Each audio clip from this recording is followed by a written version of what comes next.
Morning. Everyone's been asking me, what about the debt ceiling? What about the budget? Oh, really? What about it? The federal government is not like our balance sheets at home. Obviously, if we borrow too much, and we can't afford to cover our debts, we go into bankruptcy or we lose our homes. Federal government isn't like that.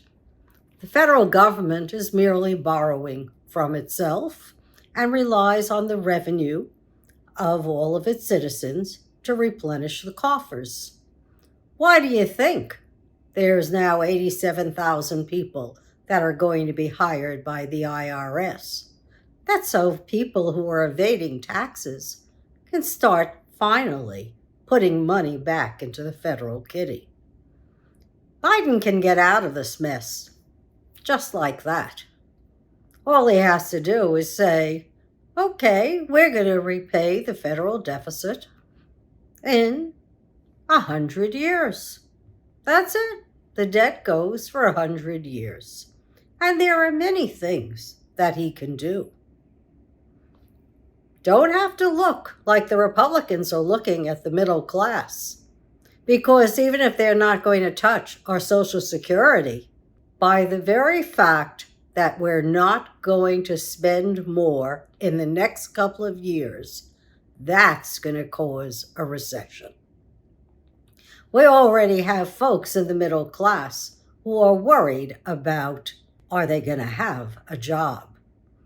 Folks who are highly skilled are already worried about their jobs because jobs that are over $100,000 a year are hard to find. And we've got a lot of technical expertise in this country, but it's not being utilized.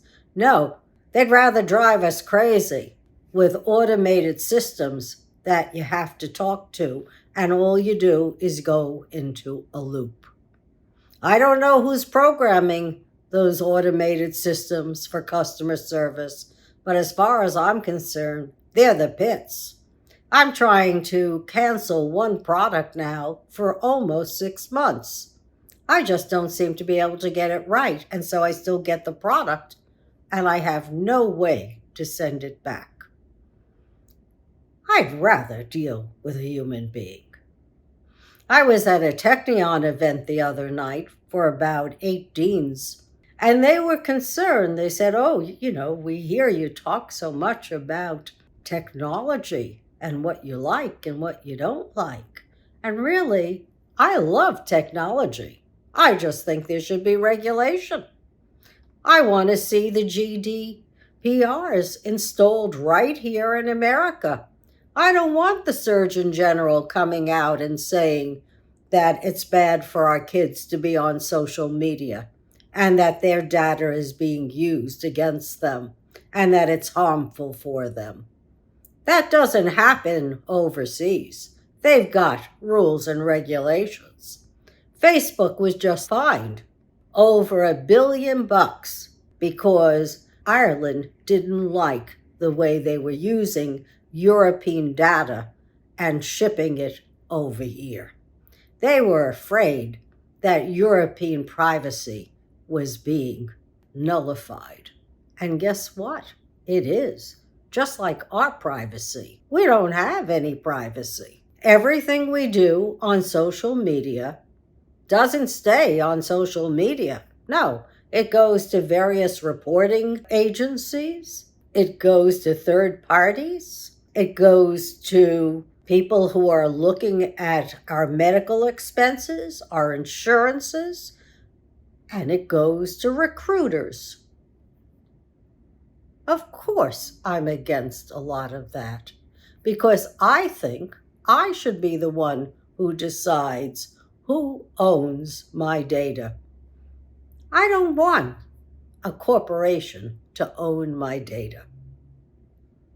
And speaking of corporations, I don't see anyone in the corporate world saying, hey, we're going to give up our salaries and bonuses to help out the federal government. No, sirree. The GOP would just like to see it come out of our Social Security our Medicaid, which they were already making hard for everyone to be enrolled in, because now that the COVID relief is over with, a lot of folks have to re-enroll in Medicaid and hope they get it. And a lot of people will be stymied and will not have health care coverage. So we got real problems to worry about. The debt ceiling?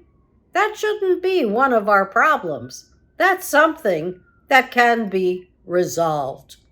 To be held hostage for the debt ceiling every time the GOP gets in power, that's venal as far as I'm concerned. We need infrastructure projects.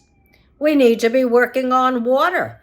In March, a magazine that I read all the time coming out of Israel called the Jerusalem Report had dedicated the entire magazine to Israel's water supply and how they use desalination and how they are monitoring and metering the water usage throughout the country, and hydroponics, how they're using hydroponics in the desert to create the most magnificent vegetables. So that's what we should be concentrating on here. What are we going to do about water? Sure, we got a short-term usage agreement, but remember, it affects 40 million folks. And that Colorado River is used primarily for big corporate agriculture, not for you and me. What we do takes up a couple of percentage points of all the water that's being used along the Colorado. Sure, we got a lot of change. I don't know any time in history when there isn't change. Our change has been going on for almost 50 years. We know we got to get off of fossil fuels. We know we have to use different feed for our animals because we can't afford the methane belches that come out. We know we got to do something about our steel, our plastics, and every other industry we've come to rely on. This is the time for creativity to be unleashed. Not to unleash the basest impulses of man. As Maimonides would have thought, that's venal, and they should be punished. Maimonides actually had laws for judges, for kings, because he felt there was no higher calling than the leadership of nations, and that the leaders of nations had to use their intellect and their reason in order to govern wisely. I don't see that here, and I certainly don't see it in a lot of states when they're looking to ban abortions or they're looking to control our reproductive rights and our over-the-counter medications. What in the world is the GOP doing for you that 71 million people voted for Donald Trump? We already know trickle-down doesn't work. We already know that there is a way to get revenue. No reason for only the middle class to contribute to the taxes and revenue of this country.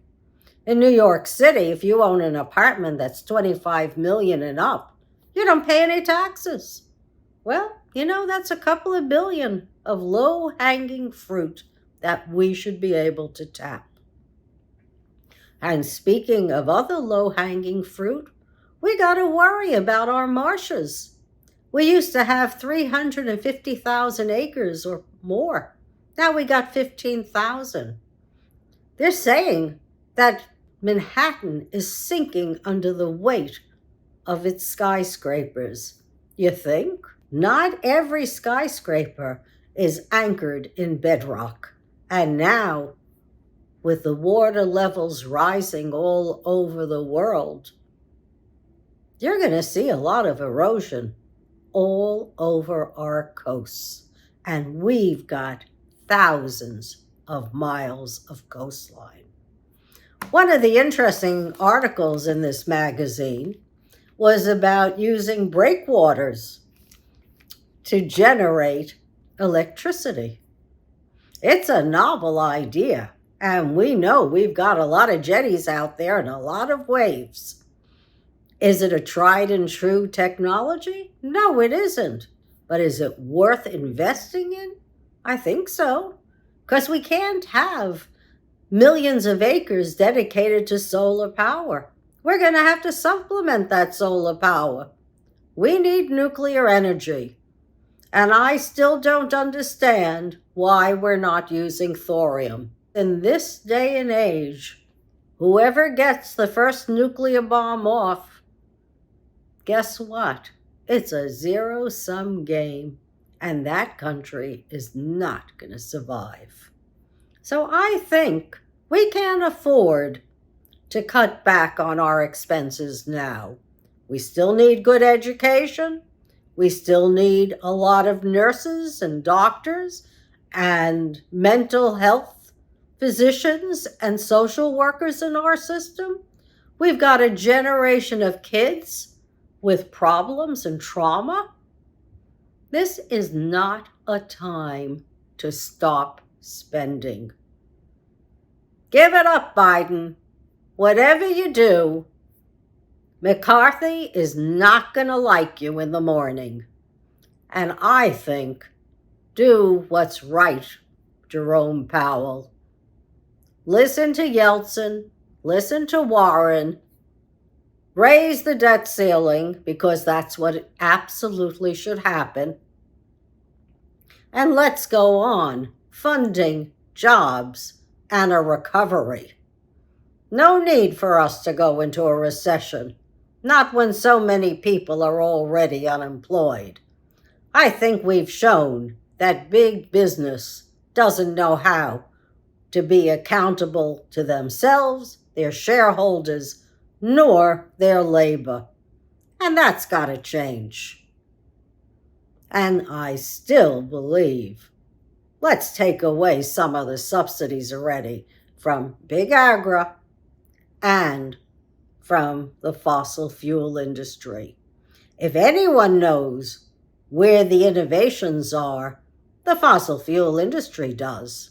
Sure, they haven't invested in the research and development, but unless you take away their subsidies, they're not going to invest it now either.